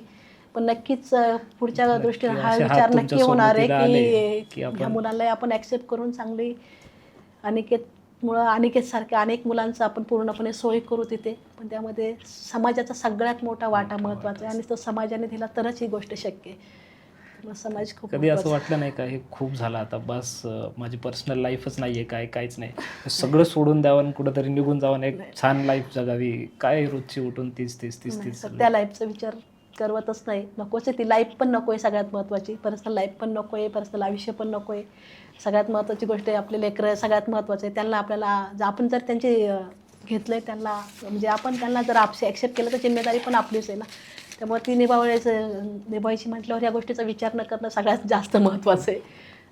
हीच मुलं शेवट सगळ्यात गोष्टी त्या मुलं यांच्यातलं कोणी जर आजारी पडलं, कोणी समजा मरण पावलं, तर यांच्या घरच्यांना तुम्ही फोन करून कळवता, तेव्हा घरच्यांचा काय प्रतिसाद असतो त्याला? घरच्यांचा प्रतिसाद सर काही पालक करतात, ॲक्सेप्ट करतात. त्यांचं तर मला हेच दिसलं, जे पालक माझं आत्तापर्यंत 4 मुलं सर एक्सपायर झाले, 4 मुलं आत्तापर्यंत एवढ्याच 10 वर्षामध्ये. तर त्याच्यामध्ये 2-3 पालकांना असं वाटलं की चांगलं झालं, बापरे. सुटलो आपण पण त्याच्यातून. सगळ्या गोष्टी झाल्या, उगाचच ते जगणं नको आहे. 2 पालक असे भेटले की वय घेत नाही मी ते त्याने फोनच उचलला नाही की आम्ही आमचं सगळं केलं, त्यांचा मुलगा सगळं गेला. हे गोष्ट कळल्यानंतर त्याने फोनही उचलला नाही. अंत्यविधी आम्ही आमचे केले, सगळं आम्ही आमचं केलं की नको, ही गोष्टच नको आहे. पण असं जसं नॉर्मल लोकांना नाही हातात नाही आता गेला, पण त्याचं निदान अंत्यविधी तरी चांगले करावे, असं नाही भेटलं सर कोणी. पेशंट मुलांसाठी गरज भेटायची, पण असं नाही भेटलं. ही परिस्थिती आहे. आणि आपल्याही मुलांना, मी पण मुलांना असं दाखवलं की ज्यावेळेस एखाद्या मुलाचा अंत्यविधी, आता मी तिथे शाळेतच केला, तर सगळ्या मुलांना दाखवलं. मलाही वाटलं यांना कळावं की आयुष्य काय असतं, पण त्याला एवढंही निरागस येते की एवढं मी सगळं त्यांना दाखवलं आहे की मुलीचं आपण सगळं अंत्यविधी करतो आहे, सगळ्या गोष्टी. एकाने विचारलं नाही की मॅडम हे काय, का मरण काय, किंवा मेल्यानंतर माणूस येतो का, किंवा कुठे जातो, ह्या गोष्टी कोणीच नाही विचारले. मला वाटलं होतं 4 प्रश्न त्यांचे एवढा निरागसपणा आहे, त्यांना ते कळालंच नाही काय माहीत जगणं काय आणि मरणं काय. आजचा दिवस आपला आहे, आपण जगतोय बस, याच्या पलीकडे त्यांचं काही आयुष्य नाही वाटत सगळ्या गोष्टींचं. 26 जानेवारीला जेव्हा झेंडावंदन वगैरे चालू होतं ना, ते सगळं झेंड्याला सलामी देत होते, सगळं चालू होतं. पण मला सतत राहून ॲज अन ऑडियन्स म्हणून मला प्रश्न पडत होता की यांना मतदानाचा अधिकार नाही आहे, ह्यांना देश म्हणजे काय, राष्ट्र म्हणजे काय, काहीच माहीत नाही. इतक्या निरागसतेने मला वाटतं झेंड्याला सल्यूट मारणारी हीच लोक असतील. ही जी देशभक्ती किंवा हे जे निरागस प्रेम आहे ना, हे असं मागून मिळत नाही किंवा हे सांगता येत नाही. तर मला ते विदारक चित्र इतकं वाटलं ना, ती दरी वाटली की एकीकडे ह्यांना कसलाच स्वार्थ नाही आहे, म्हणजे ह्या देशाने माझ्यासाठी काय केलं हे त्यांना काही देणं घेणंच नाही. मला हा झेंडा दिसतोय, मला सांगितलंय मला हे करायचं आहे, मला हे सांगितलंय ना, मला हे करायचं आहे, ते प्रामाणिकपणे करायचं आहे. हे सगळ्यात महत्त्वाचं. तुम्ही एखादी गोष्ट सांगितलं ते प्रामाणिकपणानेच करणं सगळ्यात महत्त्वाची गोष्ट. म्हणजे या पॉडकास्टमधून आपण जे काही बोललो आतापर्यंत, याच्यातून लोकांनी काय घ्यावं असं तुम्हाला वाटतंय? सगळ्यात महत्त्वाचं, जर ते पेशल पालक असते तर त्यांनी आपल्या मुलाला ॲक्सेप्ट करावं. खूप पालक आले की त्यांनी म्हटले की नाही मॅडम आम्हाला नको आहे, किंवा आमच्या घरातले ॲक्सेप्ट करत नाही. ठीक आहे ना, नाही करत तर पण तुमची पण जबाबदारी आई वडील म्हणून जोपर्यंत तुम्हाला शक्य आहे तुम्ही त्यांना ॲक्सेप्ट करावं. नाही ॲक्सेप्ट केलं तुम्ही एखाद्या त्यांना संस्थेत टाकता, थोडासा वेळ द्या त्यांना, महिन्यातून एकदा तरी भेटायला, नाही एकदा तर 3 महिन्यातून एकदा भेटायला यावं.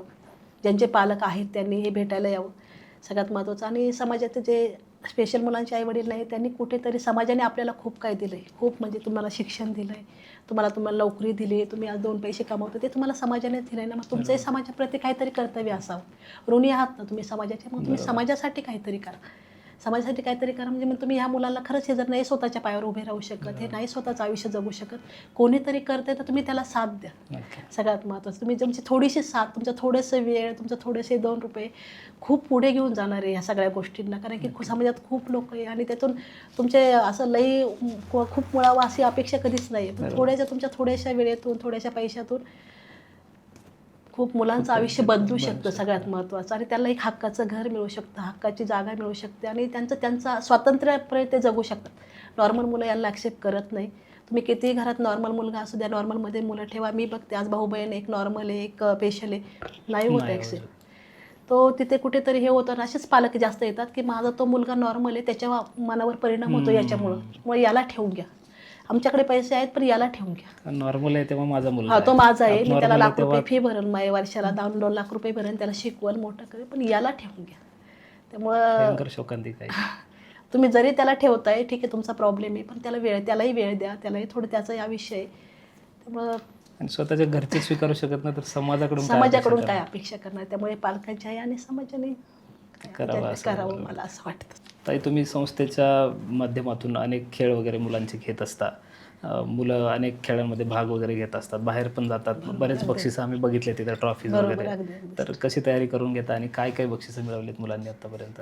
मुलांचं काय कसं होतं, स्पोर्टकडे आणि म्युझिककडे मुलांचं, या पेशल मुलांचं जास्त कल असतो, सगळ्यात महत्त्वाचं. त्यामुळे आम्ही बालकल्याण संस्था आहे पुण्यामध्ये, तिथे या मुलांचं सगळं सरकारी संस्था आहे. त्यामुळे दर आठवड्यातून मुलांना घ्यायला गाडी येते, एका दर आठवड्यातून सकाळी 10 ते 4 मुलं तिथे असतात. तिथे या मुलांना सगळेच गेम शिकवले जातात पूर्णपणे. स्पोर्टमध्ये व्हॉलीबॉल असो, स्विमिंग असो, क्राफ्ट असो, सगळं शिकवलं, तबला पेटी सगळं शिकवतो. त्यातून या मुलांचं सिलेक्शन होतं. पण ते सिलेक्शन झाल्यानंतर सगळ्यात महत्त्वाचा रोल येतो तो की त्यांना प्रॅक्टिस करून घेणं सगळ्यात महत्त्वाचं. कारण की सिलेक्शन होऊन ते प्रॅक्टिस करून घेणं, आज जसे नॉर्मल मुलांमध्ये चढावड आहे तशी स्पेशल मुलांमध्ये पण आहे. मुलंही खूप आहे, संस्थाही खूप आहेत. त्यामुळे त्या मुलांना प्रत्येक दररोज त्याला तिथपर्यंत प्रॅक्टिसला नेलं किंवा त्यांची ती प्रॅक्टिस करून घेणं आणि त्याला त्याच्या मनात ते रुजवणं की नाही तुला जिंकायचं आहे, अच्छा. ही गोष्ट तुला पुढे जायचं आहे आणि तुला ते जिंकायचं आहे आणि तू म्हणजे ती पूर्णपणे त्यांच्या मनात बिंबून त्यांच्याकडून खिलाडू ते वृत्ती. रिटर्न परत ती गोष्ट करून घेणं ही सगळ्यात महत्त्वाची गोष्ट आहे त्यांच्या पुढे. त्यामुळे आज बऱ्यापैकी आम्हाला वाटतं जवळजवळ 200-250 मेडल्स आहे आमच्याकडे वा. प्रत्येक खेळामध्ये आणि भरपूर खेळ आता व्हॉलीबॉल असो, टेबल टेनिस असो, पर्वती चढणे वगैरे भरपूर गोळाफेक आहे, भरपूर खेळ आहे त्याच्यामध्ये. मुलं प्रत्येक वेळेस आम्ही जिथे कुठे स्पर्धा असेल जिल्हास्तरीय तिथपर्यंत मुलांना घेऊन जातो. इंटरनॅशनलच्या 2 मुली आमच्याकडे, एक फुटबॉलमध्ये ब्रॉन्झ घेऊन आली, एक व्हॉलीबॉलमध्ये क्या घेऊन बात आली. आहे.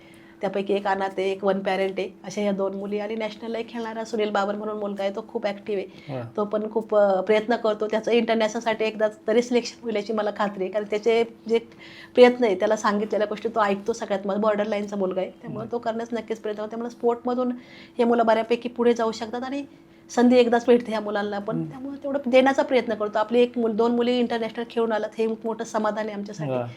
आणि दुसरी गोष्ट या मुलांना ते कसं आहे तेवढंच त्यांचं लक्ष तिकडे केंद्रित होतं. केंद्रित सगळ्यात होतं. महत्त्वाचं ज्यांना स्वतःचं खाण्यापिण्याचं कळत नाही त्या मुलांना तुम्ही ही स्पोर्टवाली फिलिंग नाही तर- त्यांच्यामध्ये रुजवताय तिथपर्यंत घेऊन नक्कीच जाताय. नक्की खरंच विशेष त्यांच्या आहे. आयक्यूनुसार आहे शेवटी. माइंड मॉडेट मुलं करू शकतात, पण जे सिव्हिअर आणि परफॉर्म मुलं आहे तिथे आमचाही पर्याय नसतो. त्यांना आम्हाला आयुष्यभर सांभाळणं हा एक स्वावलंबन देण्याचा पूर्ण प्रयत्न करतो आम्ही त्यांना, की नाही त्यांनी स्वतः तरी करावं, कुणावर अवलंबून राहू नये. आता एवढं शिसूचं कळत नाही, आम्ही कधीही ड्रायपर वापरत नाही मुलांना. का तर ड्रायपर वापरल्यामुळं खर्चही वाढतो आणि मुलं शिकत नाही. आम्ही दर 1 तासाला मुलांना बाथरूमला पाठवतो, प्रत्येक वेळेस नेतो, की ते ड्रायपरचा खर्च एक वाचतो. दुसरी गोष्ट मुलांना सवय लागते.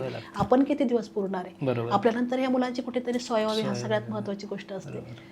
ती स्वावलंबनाचा विषय आला म्हणून सांगतो की तुम्ही फक्त लोकांकडून येणाऱ्या मदतीवर अवलंबून न राहता तुम्ही स्वतः पण त्या मुलांना पणत्या वगैरे पेंट करणं ट्रेनिंग वगैरे देतो करून सर आणि त्याच्यातून पण काही आर्थिक नक्की सर पूर्णपणे व्यावसायिक ट्रेनिंग देतो आपण 18 वर्षानंतर मुलांना. अच्छा. आज दरवर्षी मुलं आज 5-6 वर्ष झाले तेव्हापासून मुलं दर वर्षाला दर दिवाळीला 70,000 ते 80,000 पंती रंगवतात. वा. आणि प्रत्येक कंपनीला रिक्वेस्ट असते, आमच्या जेवढ्या कंपन्या कॉन्टॅक्टमध्ये किंवा ज्या नाही आहेत त्यांच्याही प्रयत्न करतो की तुमच्या कंपनीमध्ये 500 स्टाफ आहे किंवा 100 स्टाफ आहे की ₹50 5 पंतीचं पॅकेट आहे. प्रत्येकाच्या घरात दिवाळीला पंती लागते. 500 लोक तर 500 पॅकेट घेतले तर सगळ्यात महत्त्वाचं आमच्या मुलाला काम भेटेल. काम भेटलं तर आमची मुलं आनंदी राहतील. आणि दुसरी गोष्ट सगळ्यात मोठी म्हणजे संस्थेला मदत होईल. त्या संस्थेच्या मदतीतून सगळ्यात ती मदत मिळणं खूप कष्टातून मिळणारा पैसा तो खूप वेगळा असतो, त्याची किंमत पण. आणि आणखीन एक आनंदाची गोष्ट सांगायची, ज्यावेळेस आमची बिल्डिंग होत होती ना त्यावेळेस फिनोलेक्स कंपनीने आम्हाला 22.5 लाखाची ऑर्डर दिली सर, पंती कलरिंग करायची. वा. जो पाया भरला ना बिल्डिंगचा सुरुवात ती आमच्या मुलांच्या कष्टातून झाली, स्टाफच्या मुलांच्या कष्टातून. क्या बात. ही सगळ्यात मोठी आमची पहिली ऑर्डर आणि सगळ्यात मोठी ऑर्डर होती. अक्षरशः त्या पत्र्याच्या सेट आम्ही रोडवर पंत्या वाळाय घालायचो मधल्या रोडवर आणि त्या पंत्या रंगून वगैरे ते आम्ही 2 महिने ती ऑर्डर पूर्ण केली होती त्यांची. ते एक समाधान आहे की ही बिल्डिंगची उभी राहिली आणि त्याच्या कष्टातून सुरुवात झाली आणि मग ती पुढे वरती गेली. हे सगळ्यात महत्त्वाचं आहे. आताही मुलं दरवर्षी कॅन्डल पण बनवतात, अगरबत्ती बनतात. आता दुसरी जागा झाली ती पण आता प्रयागला कुंभमेळा झाला ना तेव्हा आम्हाला ऑर्डर भेटली होती 22 लाखाची अगरबत्तीची. आमच्याकडून विकत घेतली फिनोलेक्स कंपनीनं आणि तिथे फ्रीमध्ये वाटली. त्या 22 लाखामध्ये 7 गुंठे जागा घेतली सर पुढच्या बिल्डिंगसाठी. त्यामुळे आता त्या बिल्डिंगचं पुढचं डेव्हलपमेंट त्याची सगळ्यात मोठी तयारी. त्यामुळे हे जे मेन पॉईंट आहे ना ते आमच्या लेकरांच्या कष्टातून झाले. त्याच्याबरोबर स्टाफचं याच्यामध्ये खूप मोठं योगदान आहे. स्टाफ त्याच्याबरोबर पूर्णपणे त्यांच्याबरोबर 24 तास असतो. 24 तास सगळे राहणारे आणि मनापासून करणारे सगळे व्यक्ती आहेत. त्यामुळं आहे. आणि सगळ्यात मोठं एक समाधान आहे की आपल्यानंतर आपली मुलगी आहे निकिता म्हणून, ती नक्कीच या गोष्टीमध्ये पुढे चालवेल आणि मुलांना सपोर्ट करत ती चालेल आणि चालवावं ही एक इच्छा आहे की निदान ती माझी मुलं निराधार राहणार नाही. सगळ्यात महत्त्वाची गोष्ट. मुळात त्या जे पणत्या वगैरे रंगवतात, आता मी जर ती घेणार आहे, मी एक 50 रुपयाची वस्तू घेणार आहे, माझ्यासाठी ती कदाचित खूप मोठी गोष्ट नाही आहे, पण मी अप्रत्यक्षरित्या इतकी मोठी मदत त्या संस्थेला करतोय, त्या मुलांना करतोय. तर मला वाटतं दिवाळीला आपण इकडून तिकडून ऑनलाईन मॉलमधून दुकानातून सगळीकडे घेतो. अशा ठिकाणी म्हणजे अनिकेत सेवाभावी संस्था या ठिकाणावरनं जर मी पंत्या विकत घेतल्या माझे 50-100 रुपयेच जाणार आहेत, पण त्या संस्थेला किती मोठी मदत होती हे आपण शब्दात सांगू शकत नाही. मला वाटतं लोकांनी याचा नक्की विचार केला पाहिजे. आम्ही 3 महिने आधीच प्रयत्न करतो, व्हॉट्सअप मेसेज करतो की लोकांची ऑर्डर घेतले तर आम्ही पंत्या रंगू शकू ना. माल उरला तर तोही अवघड जातं सगळ्या गोष्टी परत एवढं हँडल करणं. त्यामुळं आजही तीच रिक्वेस्ट आहे लोकांपुढे की त्यांनी नक्की या मुलांनी बनवलेल्या वस्तू आवर्जून घ्यावं. नक्कीच सगळ्यात गोष्ट चालेल ताई. Thank you so much. थँक्यू. तुम्हालाही पण खूप खूप धन्यवाद विचार परिषदेला तुम्ही वेळ दिल्याबद्दल.